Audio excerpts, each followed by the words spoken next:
কোন পীর তার মুরিদদের জান্নাতে নিতে পারবে কিনা, অন্য কোন পীর পারবে কিনা জানি না। রাসূলুল্লাহ সাল্লাল্লাহু আলাইহি ওয়াসাল্লাম সাহাবীদের বলেছেন যে দেখো, তোমরা যদি আমার এই কথা না শোনো, কিয়ামতের দিন আমাকে বলবা যে ইয়া মুহাম্মদ আনকিযনি, বুখারীর হাদিস, আমি বলবো আমি পারবো না তোমাদের বাঁচাতে, তোমাদের তো বলে আসছিলাম।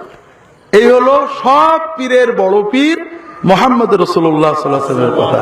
তিনি তার মেয়ে ফাতেমাকে বলছেন, ইয়া ফাতেমা সালিনি মা শি'তি মিন মালি ওয়া আনকিদি নাফসাকি মিনান নার ফাইন্নী লা উগনি আনকি মিনাল্লাহি শাইআ। ফাতেমা, দুনিয়া টাকা পয়সা আমার কাছে যা চাও পাবে, কিন্তু নিজে বাঁচতে গেলে নিজে আমল করতে হবে, আমি কিন্তু আল্লাহর কাছে তোমার কিছু করে দিতে পারবো না। আমরা মনে করি নবী শাফাআত করবেন, খুব ভালো করে বোঝেন, নবী শাফাআত করবেন, নেককাররা শাফাআত করবে, আমরা মনে করি এরা আমাদের তরাই নেবে। আসল দয়ালুকে ভুলে গেলাম। সবচেয়ে বড় দয়ালুকে আল্লাহ। নবী, আল্লাহ দয়া করে নবীকে অনুমতি দেবেন যে অমুক অমুককে নাও, এই ক্যাটাগরির নাও, তখন নবী শাফাআত করবে। নবী ইচ্ছা মতো করতে পারবেন না, কথা বুঝতে পারেন না? আর আমরা যাদের পীর বলি তারা আদৌ জান্নাতে যাবেন, এই কথা কি আছে নাকি?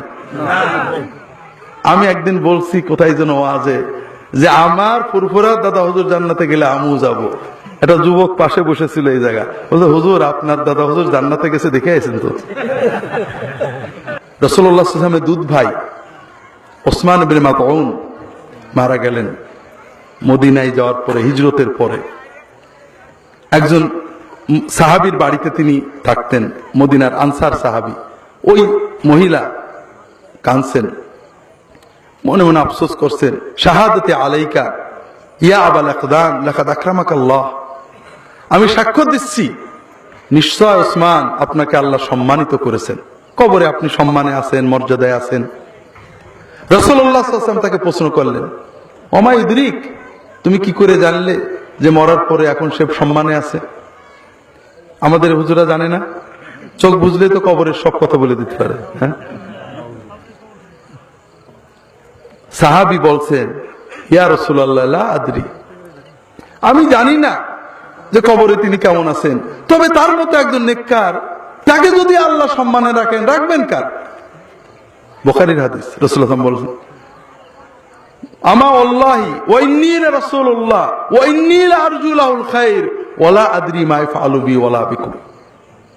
আমি আল্লাহ রাসূল হয়ে বলছি, আমি তার জন্য ভালো আশা করছি, আল্লাহ না জানালে আমিও বলতে পারি না, আমিও জানি না আমার এবং তোমাদের শেষ অবস্থা কি হবে, এটা আল্লাহর হাতে। কার হাতে? এই জন্য বড় কষ্ট লাগে ভাইয়েরা, পীর মাশায়েখদের সোহবতে যেতে হয়, নিজের ভিতরে ঈমানকে তাজা করতে, আমল শিখতে। এইটা সুন্নাহ সম্মত। আর আপনি যদি মনে করেন পীরের আমলে আপনি নাজাত পাবেন, এটা শিরক। একজনের আমলে আরেকজনের, কেউ কারণ নাজাত দিতে পারে না। শাফাআত হবে আল্লাহর অনুমতি। আল্লাহ যখন বুঝবেন যে এই বান্দা নাজাতের মতো আমল করেছিল, কাউকে না কাউকে অনুমতি দেবেন। কথা বুঝতে পারেন না?